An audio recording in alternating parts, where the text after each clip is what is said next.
Alrighty dann, liebe Leute, und damit ein herzliches Willkommen zu einer neuen Folge Shakes and Fidget mit mir, Basti. Und wir gucken so ein bisschen rum, was so los ist, denn es gibt spannende Diskussionen rund um den Druiden. Also, das ist so spannend, ja. Im Prinzip werden, wird diese Damage-Kalkulation komplett, ja, irgendwie äh, diskutiert. Es ist nicht ganz klar anscheinend, was der Text und die Formel,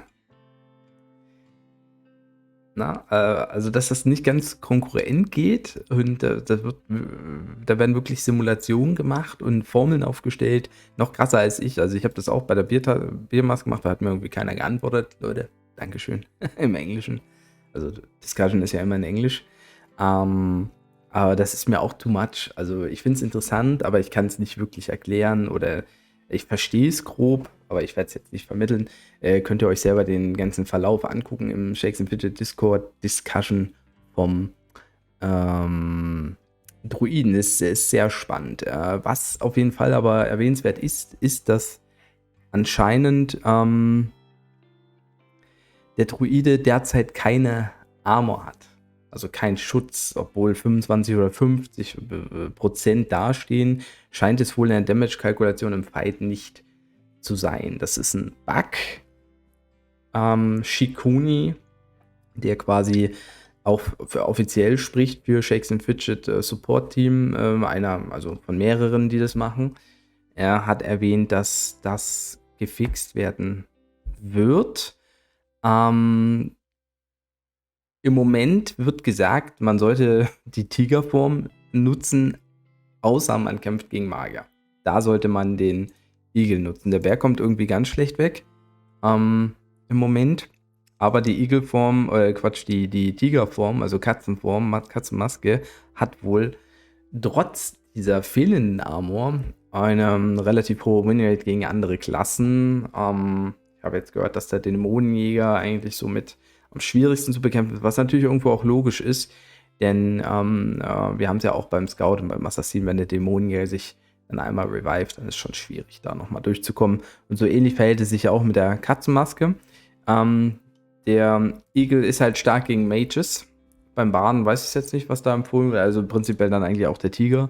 Also so ist es Stand jetzt. Fakt ist, wenn das mit der Armor gefixt ist, also dass es wirklich ein Bug ist, dann würde das bedeuten, dass der Druide wieder OP wird. Das würde wahrscheinlich auch angekündigt, also es wurde gesagt, wenn dieser Bugfix entsteht, dann wird er wahrscheinlich für eine gewisse Zeit wieder deutlich stärker sein. Das heißt, Step by Step machen dann die Fahner. Ne? Die gucken sich dann den Druiden an, wie er ist und überlegen sich dann wieder neue Sachen. Ja, das ist jetzt natürlich einfach eine Kette, die sich durchzieht, die man hätte einfach nur auf dem Beta-Server haben müssen, weil klar ist, wird der Druide wieder geupdatet und kriegt seine Armor, dann können die Leute natürlich wieder extrem versuchen, davon zu profitieren und das ist natürlich immer ein bisschen ungünstig, ja, so für die Stimmung. Aber ja, es muss natürlich auch irgendwie zu einer Lösung kommen und da bin ich gespannt, was da passiert. Vielleicht haben wir die Chance, demnächst auch nochmal das anderweitig zu überprüfen. Ja. Ich habe übrigens im Legendary Dungeon hier im ersten Run die Waffe bekommen. Leider nicht so eine fette Spanne, trotzdem sehr geil. Ich sammle jetzt hier noch ein bisschen und werde noch neue Items auch reinsammeln. Also ich gehe jetzt nicht groß stark drauf, dass ich alle Items brauche. Ich mache einfach ein paar Runs. Aber bin auch froh, dass ich das Excalibur-Schwert bekomme. Also legendäre Waffen auf meinem Main läuft im Moment bei den Dungeons sehr gut. Aber natürlich ist so, dass ja, sag ich mal, der Circle der Dungeons dann irgendwann wieder neu anfängt. Da werde ich wahrscheinlich so schnell wieder keine Waffe kriegen. Beziehungsweise doch, es gibt noch Waffen, die man kriegen kann. Aber es ist unwahrscheinlicher zumindest. Das wird auch sehr interessant sein. Ja. Ansonsten spielen wir hier unser Daily Bread runter. Wird natürlich erstmal das hier machen. Gucken, dass wir noch eine schöne Quest abfarmen können hier. Ja. 3,7 Millionen, es könnte besser sein. Ah, nee. Wir haben da jetzt nicht so viel Glück. Na, ich nehme jetzt das mit. Gibt nochmal 5 Millionen extra Damage, ja. Sehr gut. So. Oh, Oh, ich muss sogar noch mehr. Lul. Ich bin ja noch gar nicht. Server verwechselt. Ja gut, dann werde ich jetzt hier auf jeden Fall noch alle spielen. Dürfen, müssen, sollen. Ich habe auch überlegt, dass ich mal wieder ein Players to Watch mache, aber ich weiß noch nicht ganz auf welchem Server. Also, welchen Server würdet ihr denn feiern? Wenn ihr dazu eine Meinung habt, schreibt es mal gerne rein. Irgendwie nicht so viel. Das Gefühl, dass man hat so viele Events, dass man dann das Gefühl hat, bei normalen Quests ist einfach zu wenig Gold, was man hier kriegt. Aber, ups, na immer. Sollen wir schon Schluss machen mit dem Video? Sollen wir Schluss machen?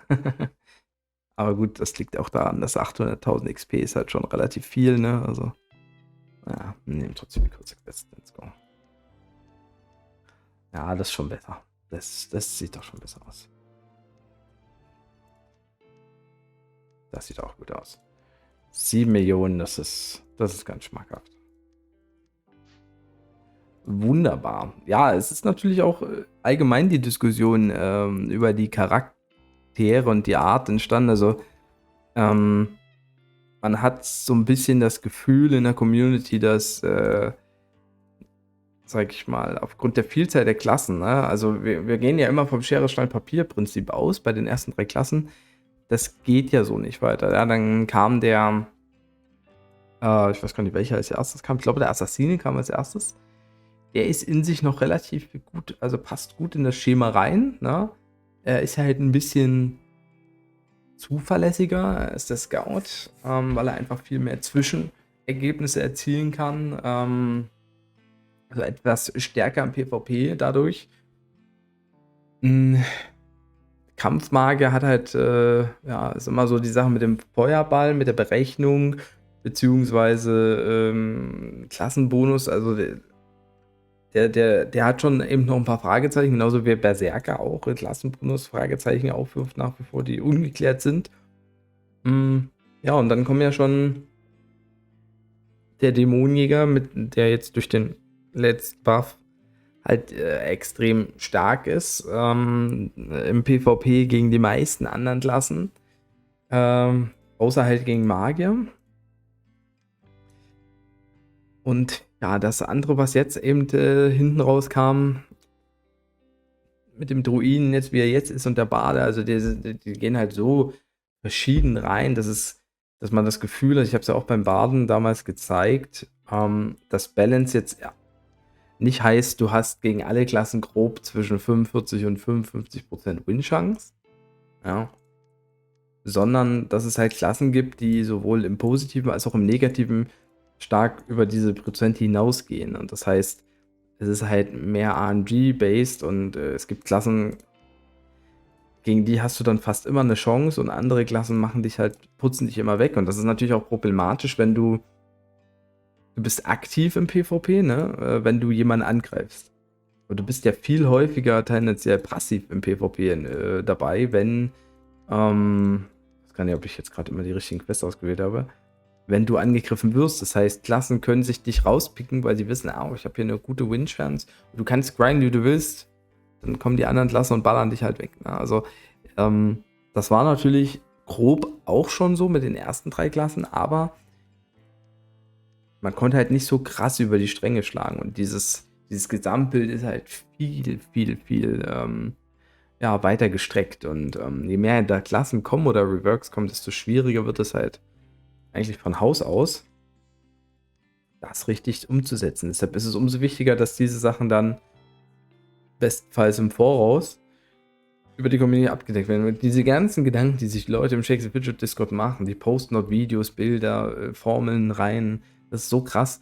Da sind fähige Leute dabei, die können die Auswirkungen einer Fähigkeit oder was auch immer sehr, sehr gut bewerten und Denkanstöße geben, die dann die Entwickler vielleicht aufnehmen können. Also, es ist schon.